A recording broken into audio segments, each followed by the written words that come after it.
asked everyone to stand, and I got just something I asked legal counsel here if I can read before we have the invocation and the pledge. 6 important things about life. When you are alone, mind your thoughts. When you are with friends, mind your tongue. When you are angry, mind your temper. When you are with a group, mind your behavior. When you are in trouble, mind your emotions. And when God starts blessing you, mind your ego. Just thought be appropriate for today. Let's bow in prayer. Gracious Heavenly Father, thank you for this day. Lord, we have quite an agenda today. We pray for the public hearing tonight that folks will be mindful and respectful, and Lord, that we would just listen, contemplate, and make good, wise, sound financial decisions. Lord, lead, guide, and direct us. I pray in thy name. Amen. Pledge allegiance to the flag of the United States of America and to the republic for which it stands, one nation, under God, indivisible, with liberty and justice for all. With that, good morning again. We'll go ahead and call our May 9th meeting to order. It's been brought to my attention that the minutes are not fully finalized, and we'll bring those back next week for approval. With that, we'll move right into commissioners' reports and comments. And Commissioner Wagner, you want to go first? Yes, good morning. Attended a post-legislative forum where all of our legislators came back last week and gave us a report on what happened in Annapolis. So I'm sure you'll be reading about things. Also, some of us did the radiothon at hospice on past Saturday. It was a success. Hospice raised a lot of money, and our team captain up here, Jeff Klein, our team won the most money raised for hospice. So it was a very fulfilling and it was a fun time, actually. It also did a grand reopening on Red Hill Tactical, basically a gun shop, custom holster shop out on Pennsylvania Avenue. They had moved locations, so we were Commissioner Klein and I went out and welcomed them into their new building. A lot of space. It's a very nice and well orchestrated business. And I have one question, I guess, for staff. No hurry on this, but we about 4 or 5 years ago, we did an audit on our insurance on all of the county insured vehicles, meaning fire rescue, anything we insure, county, and I think we came up with a lot of vehicles. I don't know how much it was, a couple 100,000 or so, that we were still insuring that weren't in service, or I think after we get through the budget and everything settles down a little bit, maybe we can take a look and see. Unless you've already done that, that might be ongoing for all I know. Yeah, we've been looking at the vehicles for a while, but we haven't done. I don't think we've done an audit of the complete thing, but we do have. I think on a monthly basis, I think we get information about vehicles, but it's always a good idea. Yeah, because we found some that were out of service last time, and maybe that got a better system in place, but because we switch a lot of vehicles. Right. So anyway, I thought that'd be something to look at. That's a good idea. That's all. Okay. Jump to the other side, Mr. Kiefer. Yes, thank you. 2 things. I believe today is Washington County Gives Day. Is that correct? I'm looking at my the website here. It looks like today so far, since midnight, 255 individual donations has been received for a total of $35,223, benefiting 72 different organizations. So WashingtonCountyGives.org is the website through the Community Foundation of Washington County. Several nonprofits in our community. I think they're having some contests throughout the day. First donation, last donation, a couple other prizes that are going out. So a great, maybe fun way to give. Convenient for you. You can make your donation online over the internet with a debit or credit card and support some charities in our community. Great thing, I like to mention that every year. So right now they're at $35,223. Let's see where they are at midnight tonight. WashingtonCountyGives.org is the website. I would also like to thank the Superintendent of Schools, Dr. Savine. We spent a morning last week We toured Hancock Elementary and Hancock Middle Senior High School. We talked a little bit about the capital project that will be taking place at the elementary school with the roof replacement. That was money that we helped to direct and earmark for those two rural schools, Hancock and Cascade, a couple years ago, and that project should be underway this summer. We also talked about rural schools in general, some good things happening in Cascade with the redevelopment and how that could benefit the elementary school there. We talked about Clear Spring. The band program made news recently. That was an important topic for parents and students in the Clear Spring community.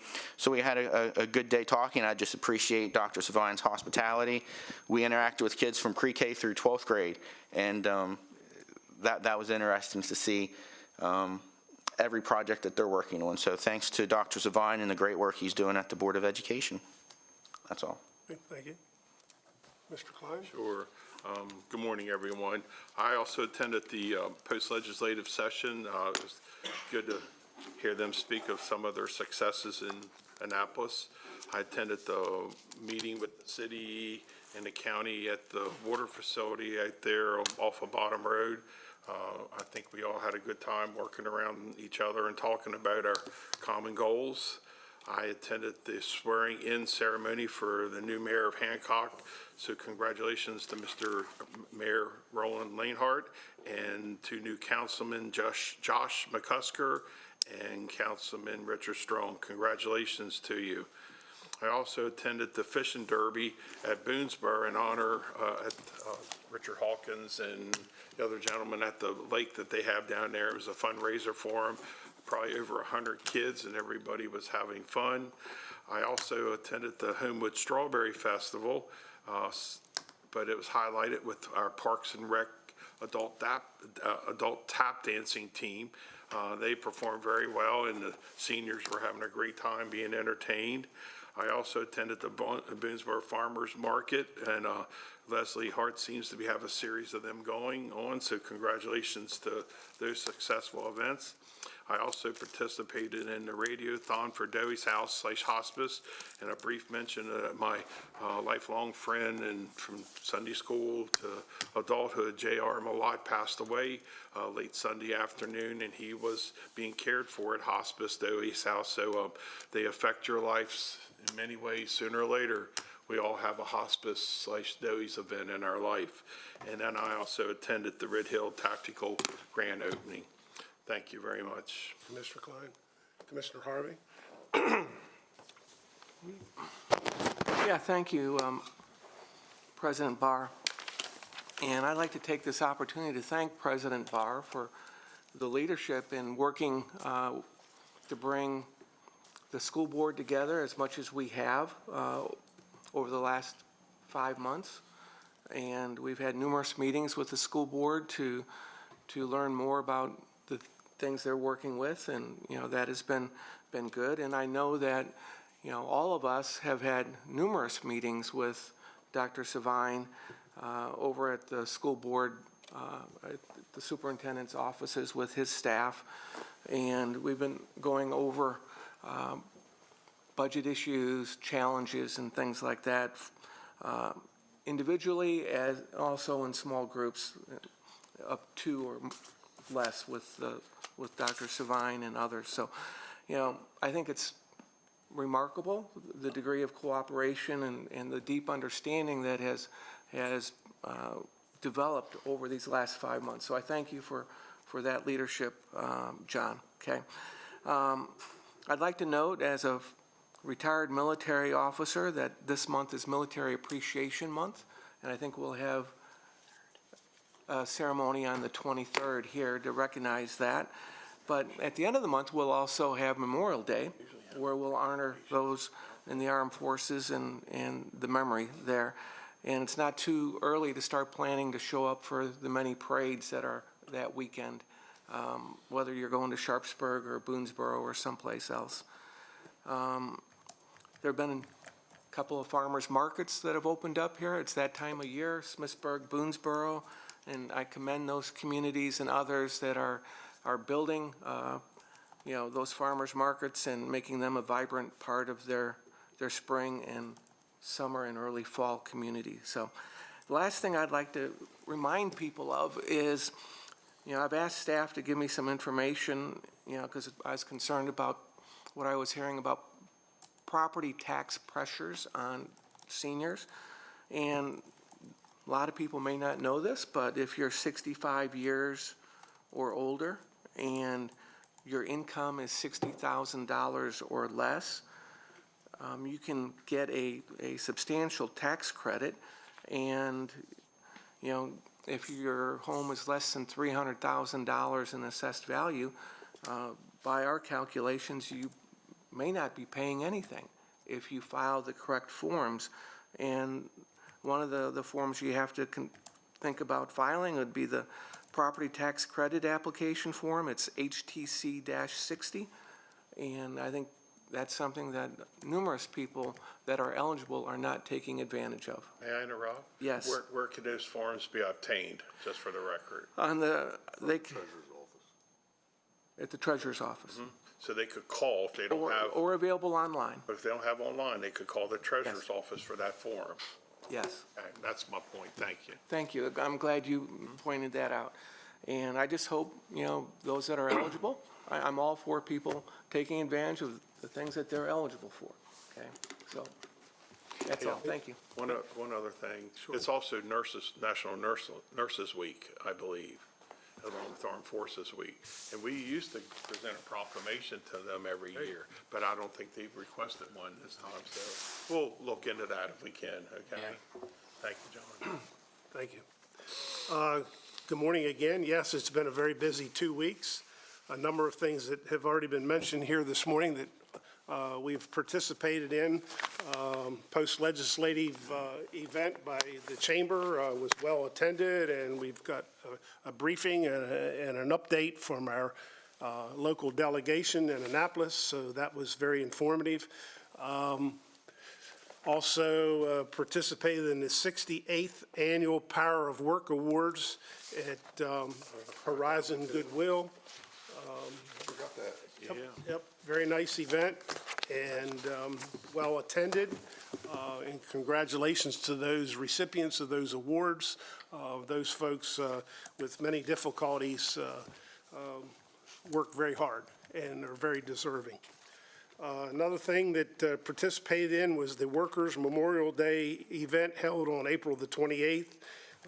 It's held every year at the UAW 171, and it's to honor workers that made actually the ultimate sacrifice, either injured, maimed, injured, or deceased working on construction sites. So again, it was a very honorable service, and it was good to participate in that. One thing that, several things, I guess, and I've talked to our counterparts at the school board several weeks ago, Friday, April the 28th to be exact. Our local Maryland Symphony Orchestra, and you probably get tired of me saying this, we are so fortunate in this community. We are not the largest municipality. We're certainly not the state seat, the capital, but little old Hagerstown for 37 years has had the Maryland Symphony Orchestra based here in Hagerstown at our beautiful Maryland Theater. One of the things under conductor Elizabeth Schultz's direction, she has created what's called a side-by-side. And it's students from all over Washington County, not just at Barbara Ingram, but students that are becoming proficient in their instrument, whether it's a clarinet, whether it's a bass, cello, whatever it may be, playing side by side with professional staff at the theater, or with the symphony. And on Friday, April the 28th, I did participate in the side-by-side concert, and it was phenomenal, just absolutely phenomenal. And here's a list of the students from all over the county, 2 pages of students, of Washington County students that participate in that event. So I'm trying to encourage, when those kind of events happen, that there is elected county, city, school board members in the audience to encourage our students that are taking extra effort, extra credit, practicing after hours, their parents getting them to and from practice to sit side by side with a paid professional musician. It's incredible. With that, also while I'm on my kick with the Maryland Symphony, this past weekend, they had a group of singers. The concert was The World of Disney. Was just absolutely incredible. Again, young people packed the house for what is normally an adult event with the Maryland Symphony. Little kids in Disney costumes, and it was just quite the concert. And again, we were blessed in this community. Last Thursday was National Day of Prayer. I did participate, I think each year, Faith Christian Fellowship down on Route 68, Lappins Road, has an hour-long lunchtime program. There was about 20 of us there, and they did, in fact, there's a list here. They prayed for our sheriff, our school board, county commissioners. The list just goes on, and if anyone's interested. And there's a lot of information here that participants. So a couple other things. One, I'll try to not to get emotional. Pediatric Movement Center, we'd like to congratulate the Snyder family, who's invested quite a bit in the Pediatric Movement Center at South End Shopping Center. They've now expanded, and we cut the ribbon one day last week for their new aquatics facility there in South End. For me, it was especially heartwarming and emotional. My 6-year-old granddaughter, who was born literally deaf, who has cochlear implants, she's kind of special. She is a student, or was a student, and literally she's graduated from Pediatric Movements. She's doing phenomenal. It's a miracle. She went with me and she read our county proclamation at that event. Had to do a little coaching. She got a little nervous with 50-some people standing in front of her, but she read the whole thing, and afterwards she looked up at me and she asked me what aquatics meant. So she read some pretty big words for 6 years old, and her speech through all this with coaching and teaching with Pediatric Movement, you would never know. So Excuse me, I would just say that you're absolutely right. And my son Asher and her run around, you'd never have a clue that she had one impediment ever. She's just perfect. well, and her hair's very long, so her cochlear implants that are on the magnets, if the hair's right, no one even knows she has them. So Should we then make sure our proclamations for the commissioners are able to pronounce those big words too? just remember, there's a 6-year-old that'll take your place. So, one last thing, I'm very proud. My sister Janine Hurst, Dr. Janine Hurst, as of Friday at the University of Maryland, she has spent a lifetime acquiring her education and raising 6 children, and she'll graduate this Friday with a doctorate degree here at the University of Maryland. So congratulations to my sister. So with that, anything else? Everybody good? With that, we'll move into staff comments, and Michelle. Michelle Preby, Assistant to the County Administrator. I'm here on behalf of the Washington County Veterans Advisory Committee, and to ask that you reach a consensus to accept the recommendation to appoint Nikki Falzone to serve an unfulfilled term ending on October 31st, 2024, as a representative from the United States military. Motion to approve. Motion second. Yeah, sorry, not consensus, a vote, yeah. Okay. You ready? Ready to vote? Yeah, we got a first and a second. Right. All in favor by saying aye? Aye. Aye. Opposed, same sign. Thank you. Wait, I have 3 more. Also, to vote to accept the recommendation to reappoint Robert Breeding to a second 3-year term from March 1, 2023 through February 28th, 2026, as a representative from the Veterans Service Organization. Motion to approve. Okay, motion and second to approve as submitted. All in favor by saying aye. Aye. Thank you. And also to vote to accept the recommendation to reappoint Teresa Sprill to serve a second three-year term from March 1, 2023 through February 28, 2026 as a representative from a veteran service organization. Motion to approve. Second. All in favor by saying aye. Aye. Opposed, same sign. And lastly, vote to accept the recommendation to reappoint Starlene Hamilton to serve a second three-year term from March 1, 2023 through February 28, 2026 as a representative from the United States military. Motion to approve. Okay, motion and second to approve as submitted. All in favor by saying aye. Aye. Opposed, same sign. Thank you. That's everything. Kurt, anything this morning? Okay. John? Yeah, I don't have anything this morning. Okay. One thing I did forget, today, this week is National Motorcycle Safety Week. I did, many of you may have saw it, I rode my motorcycle here today, and I'm going to slip out at about 9:45, and there's a proclamation to be presented down at the MVA at around 10 o'clock this morning for National Motorcycle Safety Week. And I know Randy rides, and we're very much concerned about safety, particularly on two wheels throughout our community. So I'll slip down and make that presentation at 10 o'clock and then be right back. Also, Michelle just brought to my attention here, another thing I overlooked was like to do an upcoming events. Of course, today is the motorcycle safety event.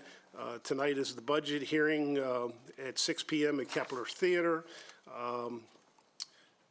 Tomorrow, I guess it is, Penny Mart grand opening up on North Potomac Street. The 2023 John Fry Historic Preservation Awards luncheon is also tomorrow at 11:30 at the Abundant Life Building. Character Counts luncheon, is that the same day? Wow, we're going to be busy tomorrow. There's Character Counts at tomorrow at 11:30 at HCC Student Center. Grand opening of the Williamsport Farmers Market on Thursday at 4. Grand opening of Senator Mike McKay's Williamsport office Thursday at 4:30. Eagle Scout ceremony for Nicholas Cicilio, 5:13. Lions Club Charter Night celebrating 74 years on the 15th at 6 p.m. Clear Spring American Legion. So very busy week. So we have the list if anyone would like a copy of it. So with that, anything else, gentlemen? We'll open it up for citizens' participation. We have anyone that like to come forward? Probably not. Well, I guess they'll all be there tonight. And with that, we'll move right into the post-legislative review session. Mr. Buriano, good morning, sir. How are you?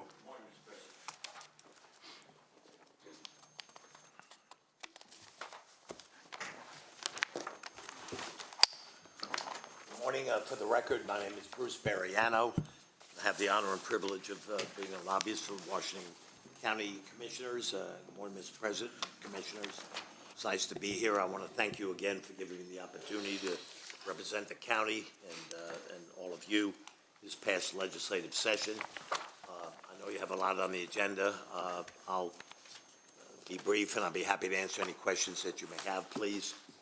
As you all know, it was a very unusual legislative session. I've been in Annapolis for quite some period of time. This was my 52nd legislative session.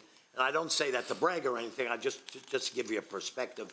It had been an extremely long time since at the same time there was such a tremendous change in state government all at the same time.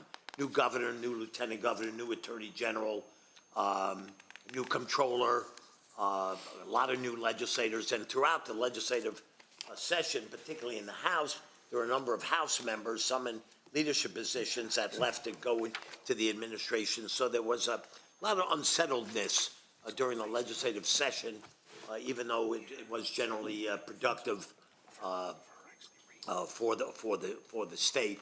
I kept in close contact with the senators and delegates who represent this area to be available to them, as well as share information with them. Hopefully you received every Friday a status sheet of bills that I was tracking and watching and working on for all of you. I did make some modifications based upon my previous meeting, adding some other issues that were of concern to you. I'd like to highlight one or two items, but again, be happy to answer any questions you may have. I know it didn't affect you as directly as otherwise. I also represent Queen Anne's County, and it affected them dramatically. It was good to see that House Bill 447 just languished in the House committee. That was put in by a St. Mary's County delegate that would have changed the method of districting and voting in certain counties, and had a potential in Washington County. I know I was watching it last year.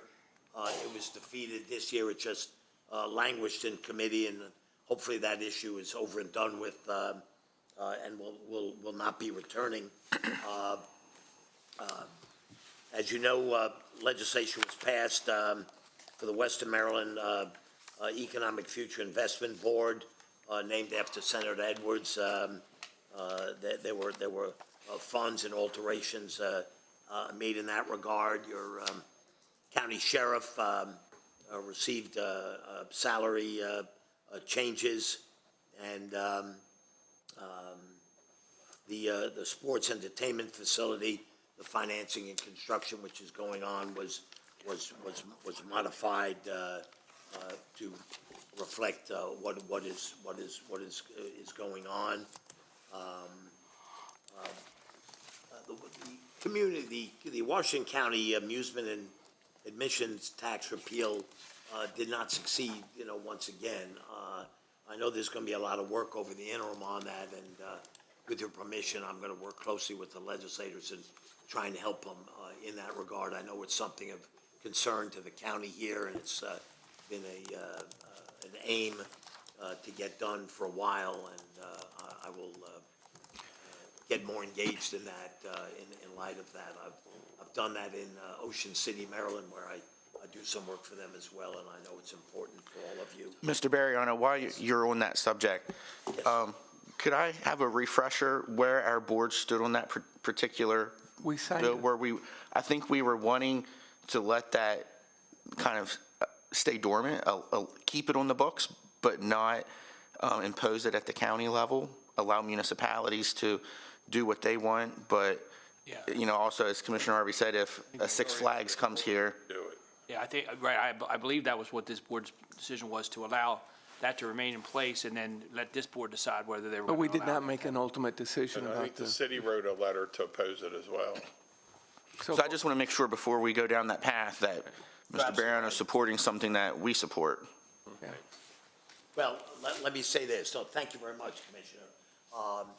If and when you do make a decision, I will give my fullest efforts to not only to follow that, but to achieve what you are seeking. The bill, as you know, suggested a complete repeal countywide, which would have affected the entire county, and it did not succeed. But I'll await your instructions on that and follow it accordingly. Generally speaking, I think local government bills are given a lot of deference, but probably with the controversy this past session on it, at various levels of government, it did not go anywhere. But I will await instructions and proceed accordingly. You have my word on that. Okay, thank you. You do. Thank you very much. Just generally, there was a new Attorney General. The Attorney General really got tremendously expansive authority that I just, in general, want to bring to your attention. As you know, very controversial. The Attorney General now can, in any police misconduct, after investigating it, will be able to bring charges and prosecute on it and not return it back to the state's attorney's office. Also, now the Attorney General can in counties and even at the state level can investigate and seek restitution in civil rights violation claims, and also separately in climate control and climate change matters. Very broad legislation. Bruce, with that being said, with the police officers, how does this Attorney General, you say he has more power to do what he couldn't do before, he Yes, or sir. she, but how does that affect the Police Accountability Board that's supposed to review these items before they're attacked? It does not. But once the Police Accountability Board makes their decision, there'll be an investigation by the Attorney General. The Police Accountability Board will look at it. If they determine, or if there's a determination of prosecution, rather than going back to the state's attorney, which was the. So it doesn't override the Police Accountability Board? No, it does not, sir. No, it does not.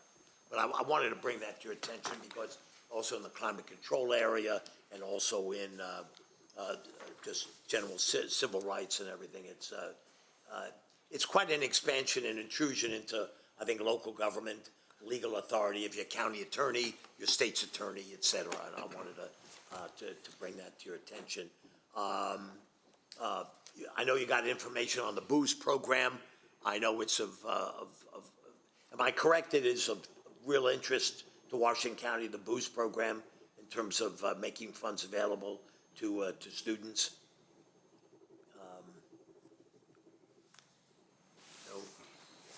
No? Okay.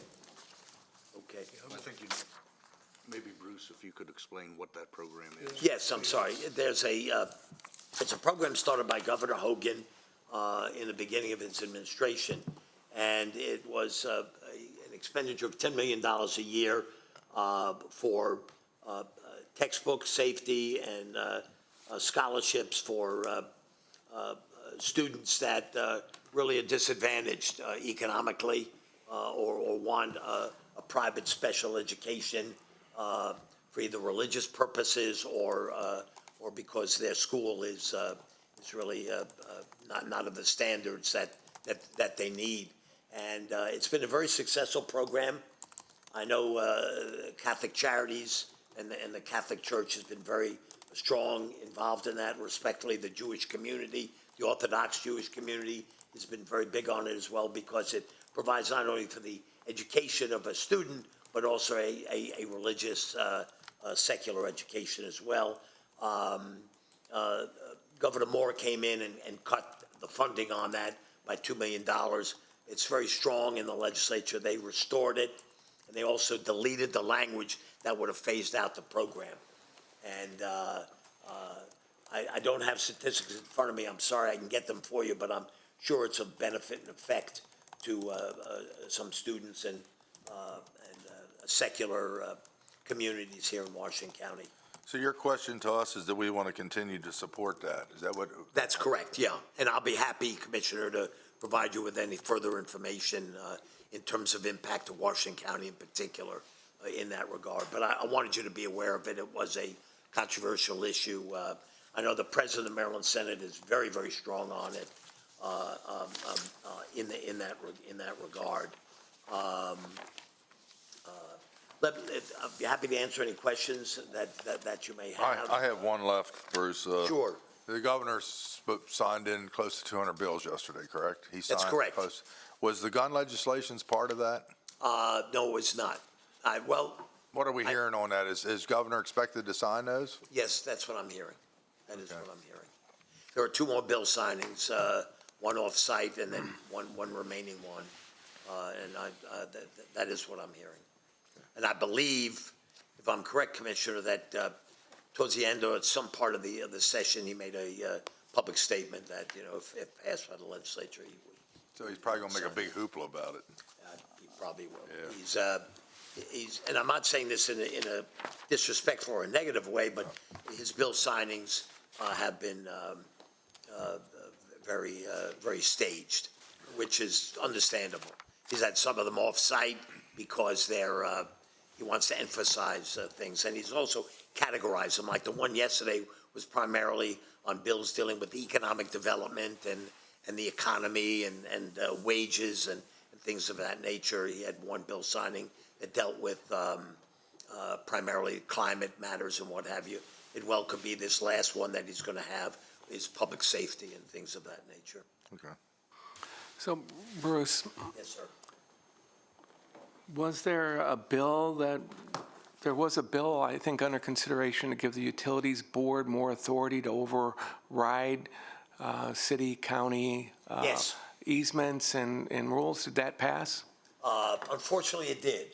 Could you explain that to us, Yes, I please? will. Because I There think was- it could have dramatic impact on some There things. was a bill Talking about put in by power the- lines and things like that. Yes, I didn't mean to interrupt you, I'm sorry. There was a bill put in by the Public Service Commission to expand there, but it only deals with solar energy issues. And I worked very actively with MACO in opposing the bill. I wanted to continue to oppose the bill because what it really did is I think it's a camel's nose under the tent in terms of, yes, only in the solar energy, but allowing, and you had some cases up here in Washington County, I'm aware of that, of allowing overriding local zoning decisions, particularly where some people I know on the Eastern Shore are not crazy about solar farms, so they want to at least be able to set them back or have vegetation covering them and what have you. A bill was passed which does restore and keep the authority of the local governments in their logical and their common areas of issuing permits and stuff like that. It is just added language, and I'll get you a copy of the final bill. It just requires that it has to be done promptly, whatever promptly means. I'm confused right now about it, because what I read, it indicated that the state board could overrule based upon, even if we had historical areas protected or farmland protected or zoning for, communities to protect communities that had been deprived or disadvantaged over the years. And we wanted to make sure that they weren't unduly affected by zoning, and that those types of safeguards could be overruled by this legislation. I do not read it that broadly. I'm going to send you and the commissioners a copy of the bill. It's just in the solar area. I'm not saying that's good. But thought it was solar a can terrible include bill. transmission lines. I thought it was a terrible bill. I Okay. really did. Okay, well, I look forward to more information on that. And I will. MACO, I worked actively with MACO on it. I didn't want to compromise on it. MACO came to a compromise on it, and I was restoring some of the powers. But I will send it to you, and Okay. I'll do a follow-up. And then, Bruce, if in the future for the next session, next year, could we maybe look at changing the format for the updates so that we could have a spreadsheet that might be interactive, where you have key categories of information in that spreadsheet about the bill and where it's at, it's in committee, it's not, it's, what new changes have been submitted or I'll be approved. happy to do that. We can work with you on what might be, more advantageous to make it easier for us to. I'll be happy to do that. I'm not arguing the sheets I sent did indicate where they are, but you may want more detail, in which case I'll go over that and develop something specifically. I have some ideas on that, Yeah, so. no, I'm happy to accept them and incorporate them. Absolutely. Thank you. Other questions or comments for Bruce? Thank you, Bruce.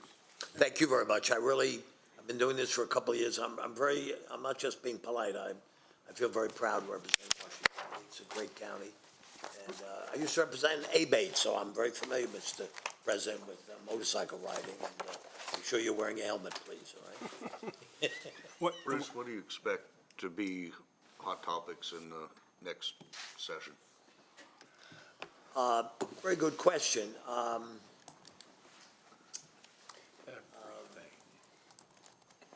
I think it really depends on what the governor does between now and then. He's just finally getting, the cabinet settled in and developing some activity. I think there'll be a lot of legislation possibly coming from the administration on economic development, on education, on technology. He's really pushing some very high standards of being leaders in those areas. Cited some other jurisdictions that are now, Hollywood's going to Atlanta, Georgia more now than they're doing stuff in Hollywood. And he wants to incentivize a lot of economic development for the state of Maryland. I think there'll be a continual push on climate. The governor's been very strong on that. The legislature's been very, very strong on that as well, in that regard. I think you're going to see a lot of economic development. What was very lacking this past session, and then I'll conclude, I mean, at least to me, very noticeable, was public safety in the sense of, crime and what's been going on in various jurisdictions and cities and other jurisdictions, other counties. There really was not a real emphasis, in my view, this past legislative session with some real problems that are going on, not just in your major cities, but in some counties in the state here as well. It's unfortunate that we're following an ideological agenda on climate and not paying attention to the science. Doesn't matter what we do here in this state, it's not going to change the overall climate given what China and others are doing around the world. The U.S. has had great success reducing its emissions of carbon by 16 to 18% in the last 12 years. Doesn't matter. All those gains have been more than eaten up many times over by China alone. So, seems rather pointless, but okay, thank you. Bruce, I have a comment. I guess, as an employer, and we employ 900 to 1,000 folks here in the county, your thoughts on legalizing recreational marijuana and how we're going to deal with that with truck drivers and everything else? Well, and let me just disclose, I mean, I did spend a lot of time working on it because it wasn't necessary, but another lobbyist and I do represent an association of the growers of medical cannabis. We really do. In terms of, Mr. President, in terms of the bill you mentioned, there's a lot of unanswered questions, and there are a lot of consequences that were not addressed. I followed the bill very carefully, that are not addressed at all, and not even answered. The whole area of employment, what employers can do and cannot do, not really fully addressed at all, and it's going to be some real problems depending upon the employer and what their practices are and their workers, as well as driving. I think that has not been fully addressed either. Other states have had a tremendous increase in drug driving, which of course affects your reaction and your motive skills and what have you. So I think there's going to be a lot of follow-up legislation in that once it gets started. But they were just very anxious to just get that bill in, and these other collateral areas, which are critically important, have really left to be answered in the future. Appreciate it. I'm getting ready to go. Yes, I don't mean to hold you up. Go give a proclamation for Motorcycle Safety Week, and yet we legalize marijuana, and the guy beside me in a truck could crush me in a heartbeat. I don't mind confessing, I voted against it, and I'm 78 years old, and I've never touched the weed. I'm a happy guy. I'm a happy guy. I just, But there are going to be problems. There are. And you read about them in other jurisdictions. Liability is going to be one. Is the owner of the company going to be liable for a driver who's under the influence? And then the restrictions on them being able to test randomly or more expansively. These issues will all be fought in the courts, unfortunately, I believe. They weren't discussed at all. They weren't touched at all. But particularly importantly is certain businesses and stuff in terms of your employees and what they can do and what they can't do and where they can and where they cannot. It's to be determined. Thank you. Thank you. Thank you again for the opportunity. I will continue in the interim, and I will stay in touch. Thank you very much. Have a good afternoon. Thank you. Jeff?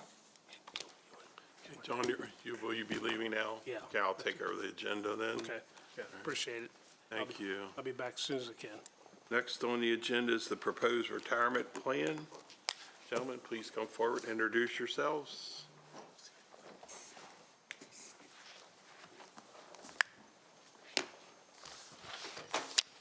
Barry Downey from the law firm of Smith & Downey. Tyler Downey, law firm of Smith & Downey. I appreciate the opportunity to go after Mr. Bariano, who I hadn't been in the same room with since law school, where I took his legislative drafting course, and I'm happy to say he gave me an A. I was going to thank him for that, but he left already.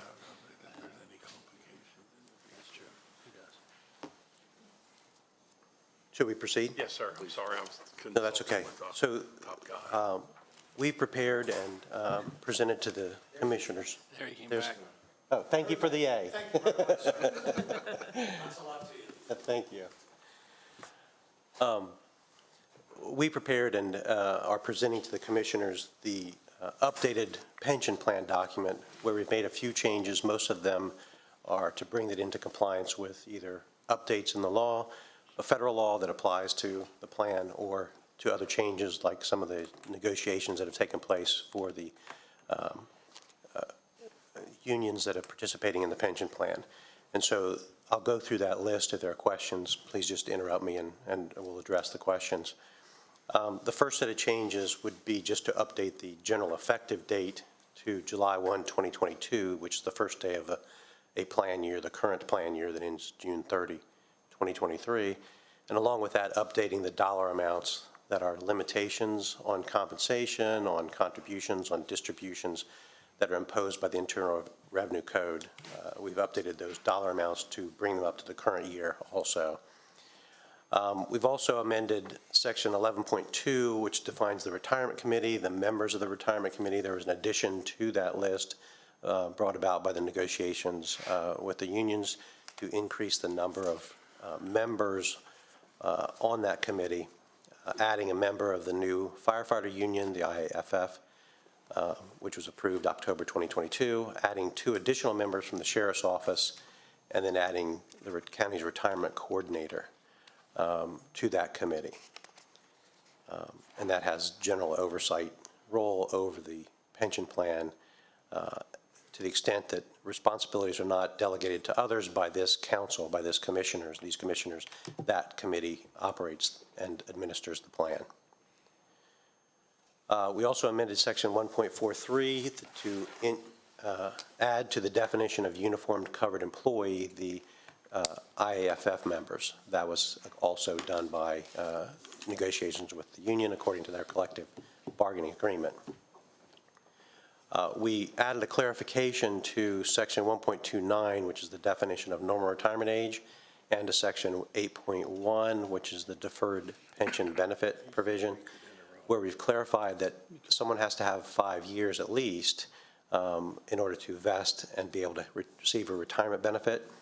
That was already stated in section 4.8 for someone who left before they had 5 years. They are automatically cashed out of their employee contributions, and that ends their pension benefit completely if they had less than 5 years. That was already in 4.8.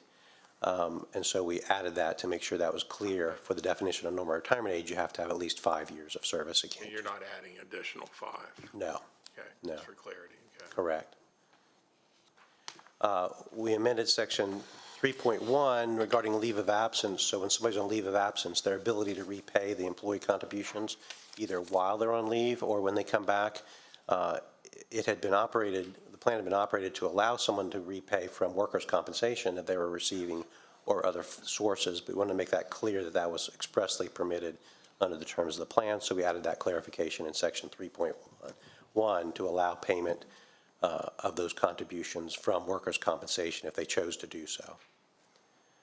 We also amended section 6.2, the provisions regarding the DROP, the Deferred Retirement Option Program, where if someone is elected to be in that program, which can be up to 5 years, and then don't take the full 5 years, or they leave early, or they just elected 3 years, participation, they don't get a second shot at that. That's how the plan is operated. And again, this is a clarification to say it's a one-time in the drop and that's it, regardless of the number of years you chose to be in the drop at the beginning. And then amended section 1.11, the definition of compensation, just to make it clear when compensation is measured for the year when you're determining the high three average of compensation to determine your pension benefits. It's going to be determined as the last pay date. There was confusion over whether it was the last pay date or the last day of the plan year, and a lot of times the pay is increased. Let's say the last pay date is on June 25th, but the pay increases on June 26th, and so their pay was increased so that June 30 they were at the higher rate. We're making it clear that the pay rate for that prior year was the last pay date. Is that the way it's always been? That's how it's been administered, yes. It's just clarification again. Just for clarification, that's correct. And then finally, we amended the definition of covered employee for one individual. The county treasurer who was elected last year, who took office this year, has the ability to waive participation in this plan and any other plan for his service with the county. And that was pursuant to instructions that we received from that person, but it's a voluntary, but it's specific to that person, that this plan provision needed to be in place to allow him to do that. And that's all the changes that we're proposing be made at this time. Mr. Downey, with regards to the last item, instructions from that person, I'm wondering, what would the detriment to the plan be if that was open to all employees to make their participation optional, or all other elected officials? Well, the plan itself would have no detrimental effect. It would be a savings for someone who elects not to participate in the plan. They would not get a pension benefit for their service with the county. They would not be allowed to participate in the plan. And so the detriment to the individual is only that it's a one-time irrevocable election, is the way the law reads, not the federal law that allows this. As long as the plan allows someone to waive at date of hire or, at the initial enrollment, it has to be a one-time irrevocable, so they can never get back into the plan. They can never change their mind. Okay, Right. thank you. Commissioners, any other comments? Just one quick question. So someone who works for the county for 4.5 years and then decides they're going to go work in the tech industry for 5 years, and then they come back and they work for us in the tech sector, in our tech division, does the clock start ticking? They have to start from zero, or do they start at 4.5? Well, they'd start from zero because they'd be cashed out of their employee contributions when they left. What if they could don't come want to back- be cashed out? Well, they could come back and recontribute those to get their years back Okay. when they come back. Okay, Could do good. that through They have that option to pay back in and get their 4.5 years credit back. to the purchase. They could purchase that service that they had given up that they had before, but they'd have to rebuy it. It'd be at least the employee contributions, and maybe a little bit more than that. I'd have to go back and look at the calculation, but they could buy those years back. Yeah, it's just interesting because federal government and some other states don't do that. It just sits there. Right. It is not in this plan. They don't have the ability to leave the employee contributions and leave the years of service in there for them to come back. It's an automatic. Okay, thank you. Right. Any other questions? Is there a recommended motion to approve? Do I have a motion? Motion to approve the retirement plan amendments as presented and to amend the plan accordingly. Is there a second? Second. I have first and second. Is there any further discussion? Just one comment. I plan to vote no. I do appreciate all of these changes. I think many we need to update. I don't like that we are being so explicit about special treatment for one person. That just doesn't seem proper to me. I would like to include everybody or nobody. Everyone's covered or everyone has the option to not be covered. So I'll be a no vote for that reason. Okay. Any other comments? All in favor, say aye. Aye. All those opposed? 3-1. Thank you. Thank you very much. Next up, thank you, gentlemen. Thank you. Thank you. Next up, Mr. Boggs, please introduce yourself in the matter.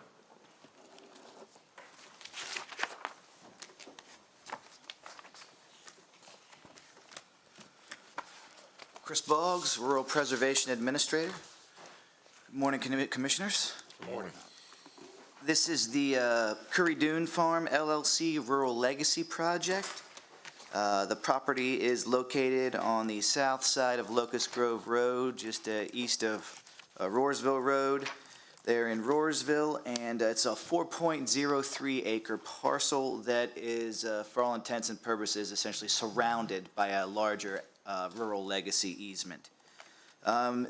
It wasn't part of the original easement because it was actually owned by a different landowner, even though it's essentially landlocked. There was access from Locust Grove Road to it. The new owner decided to purchase that as well as the greater 5 other parcels of the farm, and wanted to just, it was a donut hole there in the middle of the easement. He wanted to just preserve it and add it on. You know, it's in a part of the county that was heavily trafficked during the Civil War and Battle of South Mountain, in the inroads and the exit routes. And it's contiguous to several sites on the Maryland Inventory of Historic Places, and especially if you look, it's about a half mile from Main Street, Roarsville, which has about 3 dozen historic sites on it. Since 1998, the county's been awarded over $27 million to purchase rural legacy easements on more than 8,400 acres of ground in Washington County. This is part of our FY 2023 grant, which was $1.55 million. The easement itself is actually being donated, so it's a $0 easement. It has an easement value of estimated around $9,000. So it will be considered a $9,000 easement donation. And that is actually where we, the value we use to calculate the fiscal funds down there, which are, we still will be receiving 3% admin costs and 1.5% compliance and monitoring costs based on that estimated donation amount. And of course, the state grant will also cover any incidental costs such as title work and closing fees and title insurance, things like that. Of course, the Rural Legacy Board and DNR support the program, and they've verbally approved the project. After, assuming there will be approval here, it'll go to the State Board of Public Works for approval. And then the minimal funds that we are requesting will be transferred over at that point. And the alternatives would be to deny the easement acquisition, and any funding would just hang around in the grant unless it at some point expires. The recommended motion would be to approve the Courie Doon Farm LLC project in the amount of $0 for 4.03 easement acres. And adopt the ordinance approving the easement. Any questions? The only question I have, and you might have said it and I might have missed it, do we get paid, since Yeah. there's no dollar amounts? Do we Correct, still yes. get paid? So the landowner's donating the easement for $0. Right. They're selling the easement for $0. But there is a easement valuation formula used to calculate what the easement would have been worth if we would have paid the full easement value for it. So in that case, we use that calculation to determine what our 3% administrative funds costs are and 1.5% compliance costs. Right. Okay. So then we'll be receiving that from the state.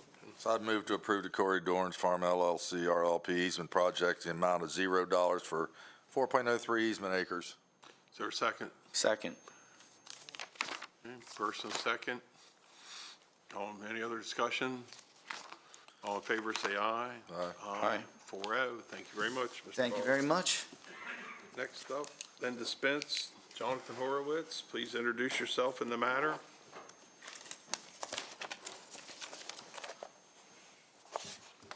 Good morning. Good morning. Linda Spence, Business Specialist, Department of Business and Economic Development. Jonathan Horowitz, Director of the Department of Business and Economic Development. And Allison Hartshorn, ARPA Grant Manager, Office of Grant Management. Please start. The Board of County Commissioners set aside $5 million from the American Rescue Plan Act funds for the Community Investment Grant Program. The program was intended to provide grants for residential and commercial businesses in all areas of Washington County. However, American Rescue Plan Act's final rule proved to be too restrictive. Therefore, the Department of Business and Economic Development comes before you today seeking approval to convert the Community Investment Grant Program to the Small Business Impact Grant Program. Through the Small Business Impact Grant Program, the county will be able to assist up to 200 businesses still reeling from the COVID-19 pandemic and its economic impact in our community. Grants of up to $25,000 each will be provided. Grants will support eligible businesses that are independent, locally owned, and controlled. Additional requirements include businesses employing less than 50 employees and fall within one of the following industry sectors: agriculture, agribusiness, farm, brewery, distillery, vineyard, construction, convenience store, hospitality, manufacturing, professional services, retail, restaurant, transportation, logistics, or wholesale trade. Under the program, businesses that experience or continues to experience decreased revenue or gross receipts, financial insecurity, increase in the cost of doing business, a decrease in the ability to weather financial hardship, and challenges in covering operational costs such as payroll, rent, or mortgage, and other operating costs may be eligible for funding. With your approval, the program will open June 5th, 2023 at 8 a.m. and close on June 16th, 2023 at 4 p.m. Following a review period, awards will be provided on a first-come, first-served basis sometime in July 2023. Can I or Jonathan, Allison answer any questions that you may have? Okay, I have probably 2 or 3 questions for you. So who's going to be reviewing these submissions? Our department. Your department, okay. And it's first come, first served. Is there, why wouldn't it be looking at impact? Yes? For example? Oh, somehow I pushed that. How would you assess impact if that's a consideration at all? First come, first served, you know, why not wait until you get them all in? You might, or do you think we're not even going to get close to the 200? Because 200 is a lot. Well, first of back through, we will hit 200. We've done these programs twice now in our department. So this is just basically the culmination of our experience. Okay. And the first come, first serve is still subject to eligibility. And we've put substantial eligibility requirements that are following the ARPA final rules. And so those requirements still guide us to have eligible and eligible businesses. So the first come, first serve basis is secondary to your initial eligibility and successful completion of the application. So that's more of a protection system for us to not do a full ranking system in the background. Mm-hmm. We attempted that and worked with other departments that used ranking systems, and they become very burdensome. Yeah. And they become very subject to freedom of information requests after the grants are administered.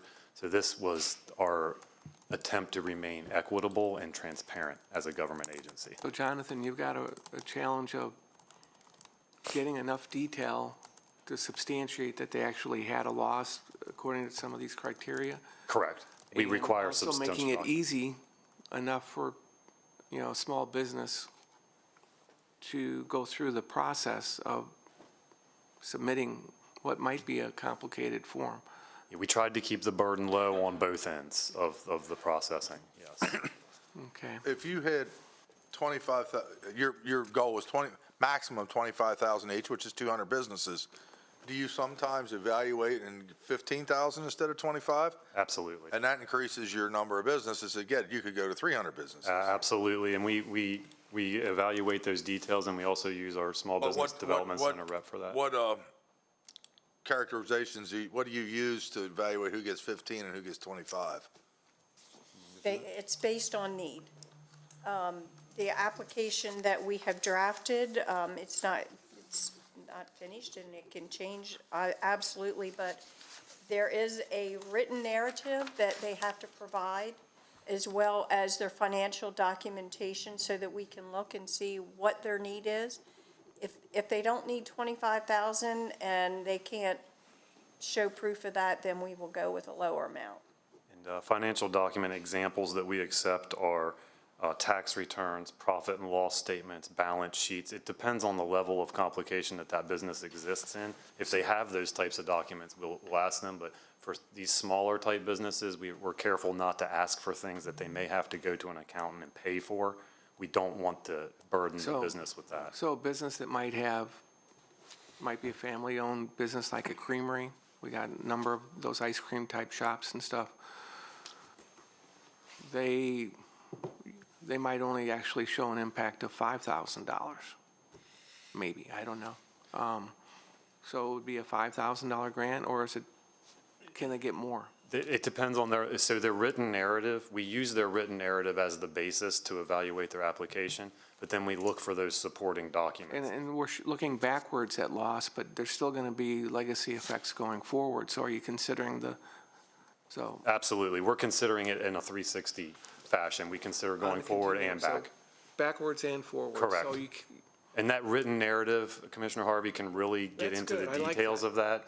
And we can follow up with that applicant if we don't find the details that we need. Okay, I like that. So good. Thank you. Verification after money's been spent. They would be required to keep receipts for up to a 5-year period, and they are under the guise of an audit by local, federal, or state agencies at any time during that period. And Allison?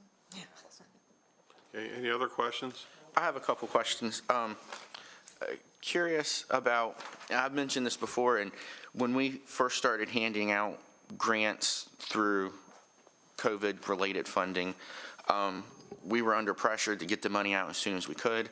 Had no idea what was going to happen in the world, just get the money out to businesses who might need it. And I don't fault anybody here at all when I say this, but some of those businesses we gave money to, I think, never reopened. Never had any intention of reopening. Maybe the person retired, or they may have taken the money and they've moved elsewhere.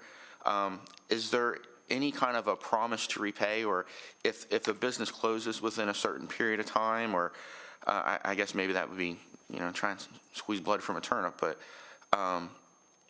I'm just wondering what kind of clawback provision if for some reason that business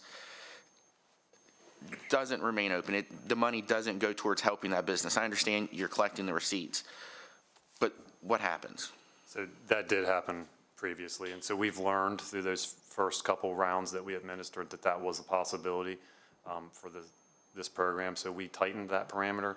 We've put a clause in here under the acknowledgement and certifications where they sign this document that they have full faith to at least attempt to remain open for 12 more months. So there is a potential for clawback during that period.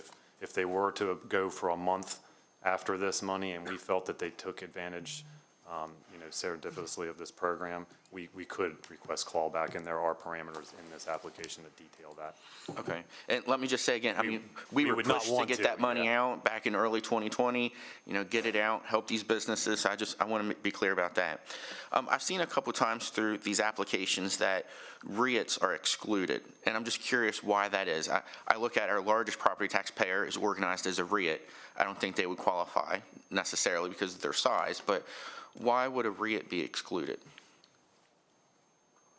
So REITs are excluded. There were several industries that we felt, and I don't want to say it in a negative light, but felt were eligible for our first couple rounds through CARES Act and ARPA that we did not feel established that negative economic impact or the positive economic impact that funding them would provide to our community. So those are the types, that's why we've landed on this industry selection and why some industries are excluded. Mm-hmm. It comes down to the impact to our community in the best and wisest use of the small amount of money.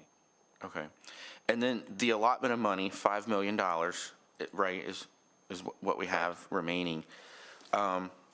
I'm not opposed to this idea at all, but is there anything else that money could be used for, or are we told it has to be used for small business grants like this? Well, this was originally set up with the ARPA committee, came before the commissioners, it was approved. So, yes, it can be used for something else. This was what it was approved for. If they get down to the end and they would not have spent all of their money, which I don't think that's going to happen, but that money can be moved around to something else at that time. Mm-hmm. And I'm just thinking out loud, the presentation we had with the city related to water. I mean, we've talked about how lack of access to water is an economic impediment, and I don't know, but what kind of hurdles are we still facing from COVID for some of our businesses? Could you talk a little bit about that? Yeah, there's still substantial impact to the small business community. I think medium and larger sized businesses are starting to come out the other side of the pandemic pretty, either good or bad, and their business plans are working out. Small businesses are still struggling. I believe we're really embarking on this summer, the beginning of, quote, normality, based on state and federal regulations. The World Health Organization ended the pandemic. So I think that people are really going to start trying to get back to normal. Travel and tourism is anticipated to be above pre-pandemic levels this summer. So, we think this is the right time to make an injection back into the small business community to stabilize it and bring it forward. Some of their challenges are basically, of course, we all know workforce is a huge challenge. So most of these businesses are struggling to overcome that hurdle where they can create the profits to become sustainable themselves due to the fact of, workforce challenges. And then there's equipment challenges that we've heard a lot of. Deferral of maintenance has been a big thing throughout the pandemic as people just really kept their doors open. So there's some equipment needs that we've heard that could really stabilize some of these businesses. So Jonathan, when you say workforce challenge, this money could be used for pay increases for employee if that business is saying, hey, we have trouble attracting employees because other companies are paying more and. Yes. Yeah. Any operational challenge that would threaten the sustainability of your business that can be fit into the ARPA final rule would be eligible for this. And operational costs are certainly one of those.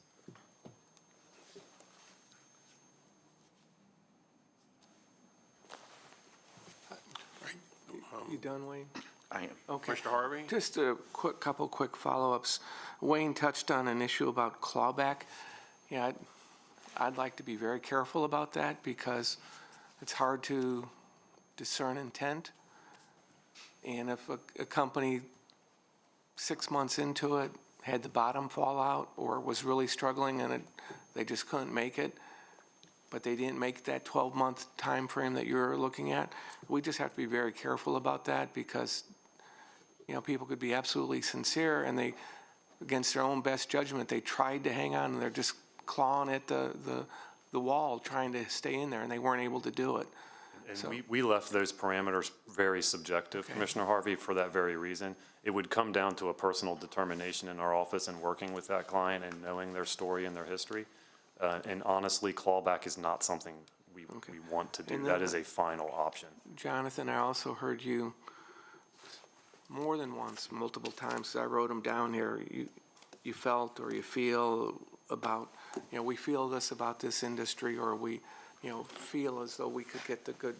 I would prefer that we talk about analytics and specific criteria so that, I'm more comfortable with the specifics of, I think it's just the way you express yourself, but I'd prefer something more analytical in an approach. It is a little bit about my wording, I think, too, but there is some subjectivity in the data that we receive. Well, use the term subjectivity and Yeah. what might be influencing that subjectivity. Thank you. Feelings, I agree. Thank you. okay. Thank you. Any other questions? Is there a motion to approve? Motion to approve Small Business Impact Grant Program. Is there a second? Second, I would ask Jonathan, as these grants start to go out, maybe once the money is expended, could we get a nice detailed summary of what those challenges were for the businesses, what they intended to use the money for? And then you can follow back up with us in a year of how they did it. Absolutely. Thank you. first and a second. Any other questions? Hearing none, all in favor, say aye. Aye. Aye. 4-0. Thank you very much. Thank you, Thank you. Commissioners. Next up, I believe, is Rick Courie. Courie, please introduce yourself in the matter. And Mr. Bradshaw.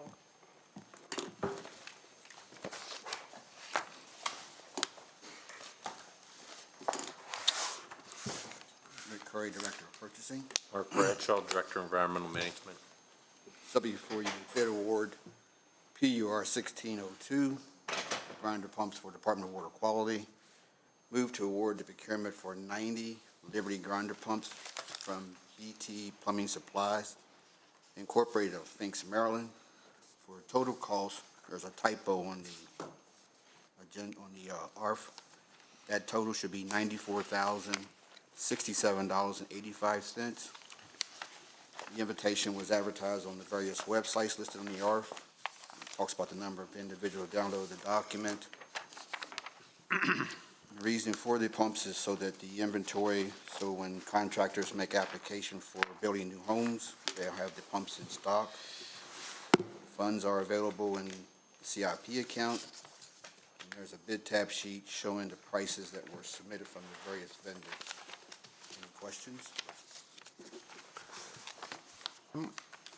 I'd just like to make a comment before I move to approve, if I could. Is that fine? I just want to thank Mr. Bradshaw for taking us around to visit a number of well sites and pumping areas and wastewater treatment. Very, very educational and insightful. And besides getting very wet, Kirk and I, learned a lot. And we look forward to follow-ups on, going back out there to see what improvements are made to the maintenance, and then visiting the Clear Springs. That's my Florida background coming in saying Clearwater.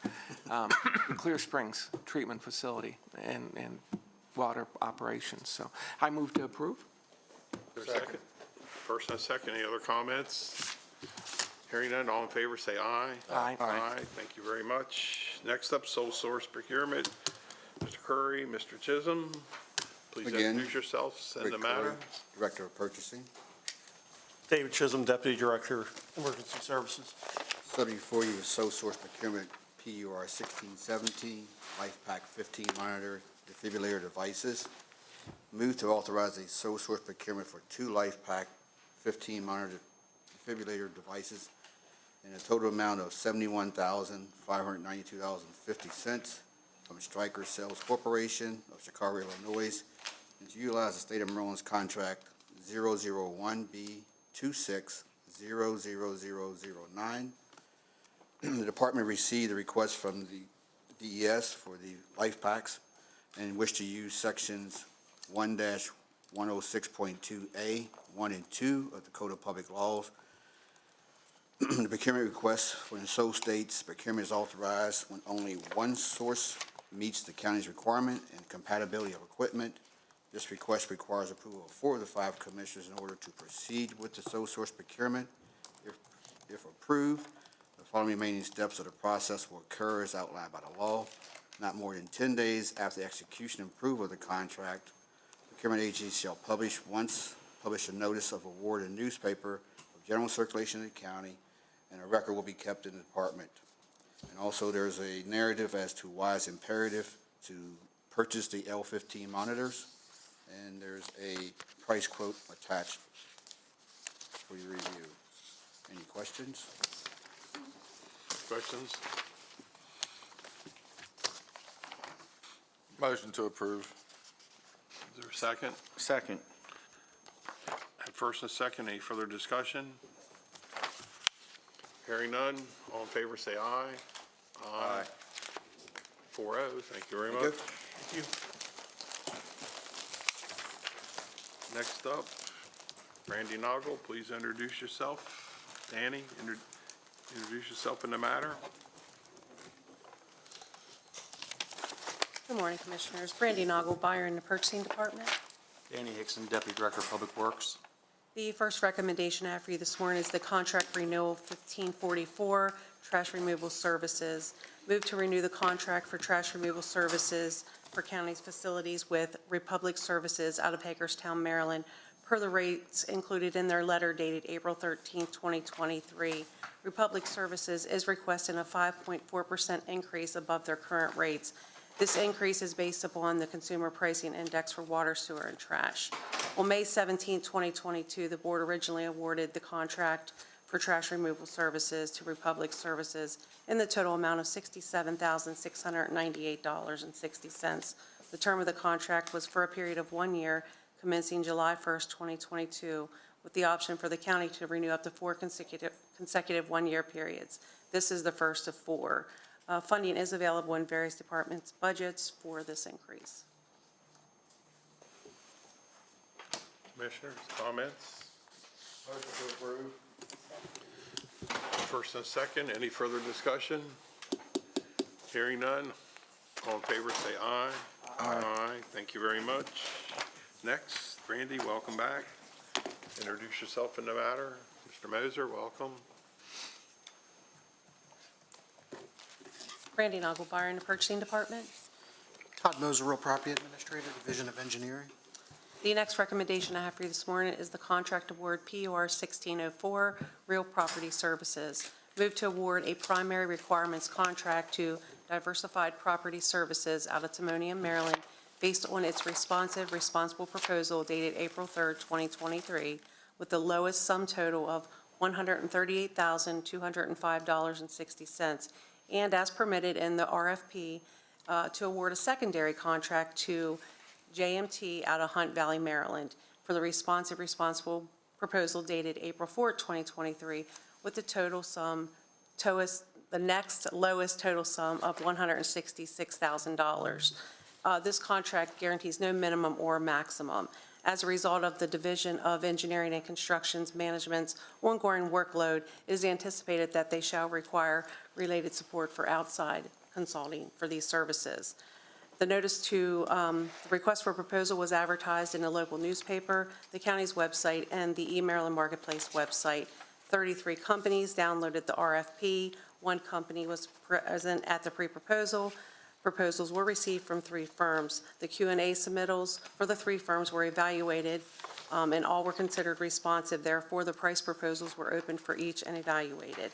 The contract term for this contract is for a 1-year period with the option for the county to renew up to 3 consecutive terms. This is a requirements contract, therefore we'll utilize this on an as-need basis. And there are funds available in various projects for these services. Commissioners, thoughts, comments? Motion to approve? Is there a second? Second. I have a first and a second. Any further discussion? Hearing none. All in favor say aye. Aye. 4-0. Thank you very much. Brandy, welcome back. Todd Moser, welcome back. Please introduce the matter. The last recommendation I have for you this morning is the contract award 1605 Real Property Appraisal Services. Move to award a primary requirements contract to Everett Benfield Advisors out of Belcamp, Maryland, for its responsive price proposal dated April 5th, 2023, at the lowest total sum of $181,000, and as permitted in the RFP, to award a secondary contract to Diversified Property Services out of Timonium, Maryland, based on its responsive price proposal dated April 3rd, 2023, for a total sum of $210,700. Again, there's no minimum or maximum required on this contract. As a result of the Division of Engineering's ongoing workload, it is anticipated that they shall require additional support from an outside consultant for these services. The notice to proceed was advertised in the local newspaper, on the county's website, and the eMaryland Marketplace Advantage website. 28 companies downloaded the RFP document. 3 companies were present at the pre-proposal. Proposals were received from 4 firms, 3 of which were deemed responsive, 1 was deemed non-responsive. We did open up price proposals from 3 of the firms, and they were evaluated. This is a 1-year period contract with the option to renew up to 3 consecutive 1-year periods. And again, this is a contract that we will use on an as-need basis, and funding is available in various projects accounts for these services. Commissioners? Brandy or Todd, just a question. We are approving two. Can you explain why two services are required? We have a primary and secondary, but can you elaborate a little bit on the why? It could be a couple different reasons. The most common reason is when there's federal funds involved in a project, we're required to get a review appraisal. So the second company on that list would normally do the review appraisal. The second reason would be, depending on that company's workload, they could not have the available staff at the time to complete the appraisal, so we would move to the second. Okay. And for this cost, how many appraisals, individual appraisals, do you expect to be conducted? And what is it is it during next fiscal year, calendar year, from this point forward? I can give you we're nowhere close to the numbers there on the ARF. I can give you 2019, $87,000 of appraisals, 2020, $17,000, 2021, $9,000, 2022, $26,000. I would say anywhere from 5 to 15 appraisals in a given calendar year. Okay, so we wouldn't be spending the whole amount of money, only what's needed? That's correct. And if I go back to 2019, that was a pretty big project. That's when I was working on the acquisition of Eastern Boulevard, which is a pretty big project. It was 35 counts. Yeah. We were at $87,000 that year. Okay. Thank you. Any more comments, questions? No. To approve? Motion to approve. I think we already did that. I second. Second. All in favor, say aye. Aye. Aye, thank you. Thank you. Next up, airport staffing. Gentlemen, please introduce yourself in the matter.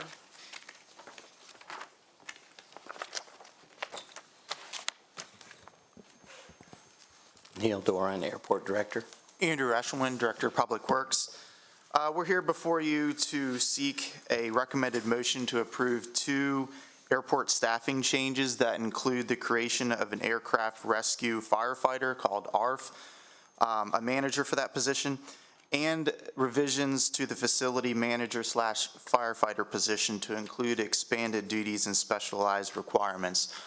So a little bit of history here. Back in 2018, we had a longtime employee retire, and after that time, the airport no longer had an employee who could serve as the designated fire chief. At that time, an arrangement was made with the Division of Emergency Services to provide a station fire captain at the airport. That arrangement was necessary to provide required services and compliance, but moving forward is shown to not be mutually beneficial to either organization and the needs.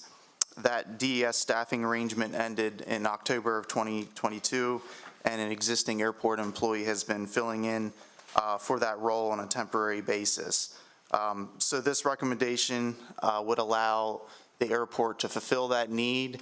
We evaluated several different options in collaboration with DES, and we feel this is the best recommendation for both parties moving forward. This would allow us to have our on-site incident commander. The airport would have managerial control over this employee that not only could handle aircraft rescue firefighting duties, but additional tasks as assigned that may be related to the airport or our airline operations. So we appreciate the partnership with DES, but we think this is the best move for us at this time operationally. And the second decision point related to the expanded duties, our facilities manager, who also serves as a firefighter, has taken on. This would be a change in his grade to accurately reflect the kind of work that he's taken on, including day-to-day management of over 200 leasing arrangements, fuel farm management, and a number of other duties related to fire operations and airline operations, facilities maintenance as well.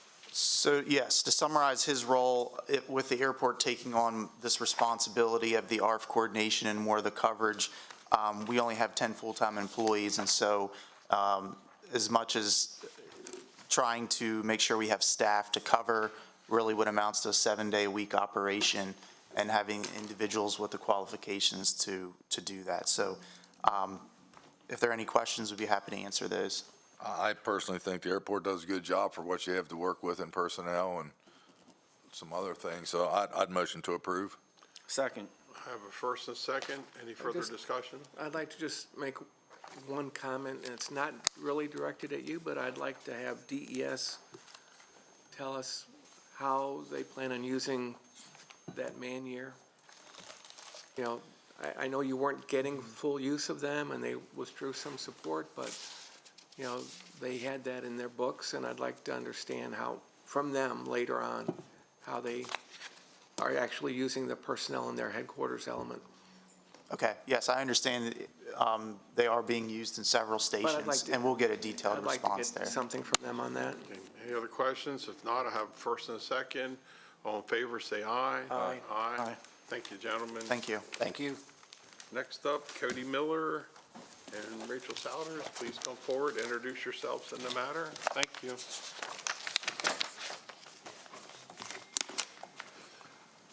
Good morning. Good morning, Rachel Souders, Senior Grant Manager, Office of Grant Management. Morning, Cody Miller, Grants Manager, Washington County Sheriff's Office. We're here before you to seek a motion to approve the acceptance of funding that's been awarded by the Governor's Office of Crime Prevention, Youth and Victim Services in the amount of $37,800. It is due to one-time additional funding that became available under the Police Recruitment and Retention Grant Program, which provides incentives to recruit and retain qualified sworn law enforcement officers, particularly for expenses that are not covered in the local budget.